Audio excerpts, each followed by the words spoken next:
It's Thursday, September 14th. Time now for another update on the tropics. Of course, we have Lee and Margot and what will likely become Nigel.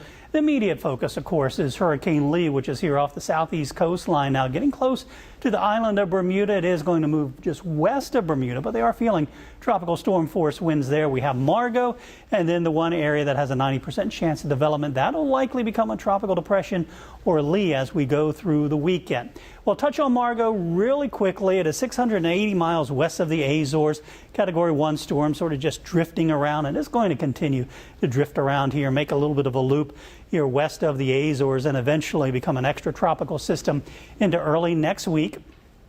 But Lee is the big concern, sitting off the southeast coastline. Here's the island of Bermuda, and you can see, put on these little graphics here to show that those waves are propagating from the center of the storm, and even though it has weakened, it still has a very low barometric pressure, and that's not supporting a strong hurricane anymore, but it's supporting a large hurricane that is about 600 miles in diameter, and those waves continue to propagate here towards the east coast, so up and down the eastern seaboard, rough surf and rip currents. The flags will be flying as we go through the weekend here across the mid-Atlantic, and certainly through areas of New England. Conditions will start to improve along the Florida and southeast coastline, though, as we go through the weekend. Now, I wanted to take a look at some of the buoy reports that are out there. Buoy number 25, that's Diamond Shoals here, just off the coast of Cape Hatteras, North Carolina. 36-mile-per-hour wind gusts, 12-foot waves just east of Cape Henry. We have 34-mile-per-hour winds at 11-foot waves.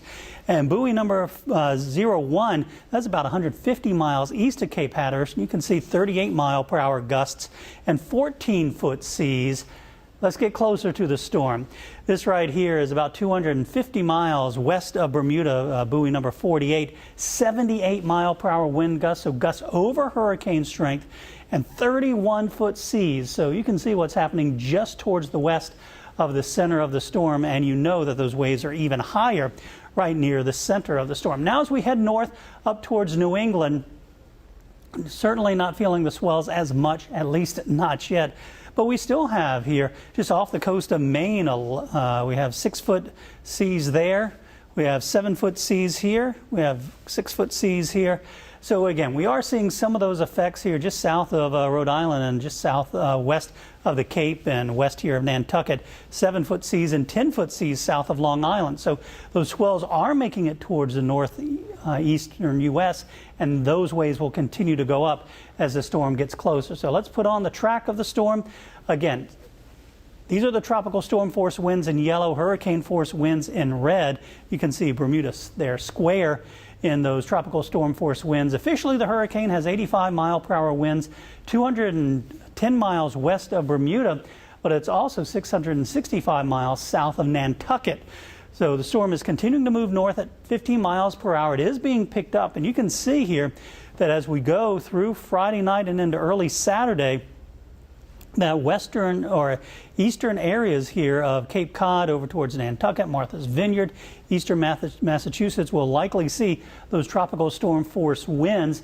Based on this path, they won't be, the 50 or 60 mile per hour winds likely getting close to hurricane strength, but certainly 35, 40, 45 mile per hour winds are likely. Same thing here through parts of eastern Maine, and certainly stronger winds here towards Nova Scotia. This is right around 2 o'clock as the storm makes landfall there, starting to transition into an extratropical storm, meaning a regular old area of low pressure, sort of merging with that cold front.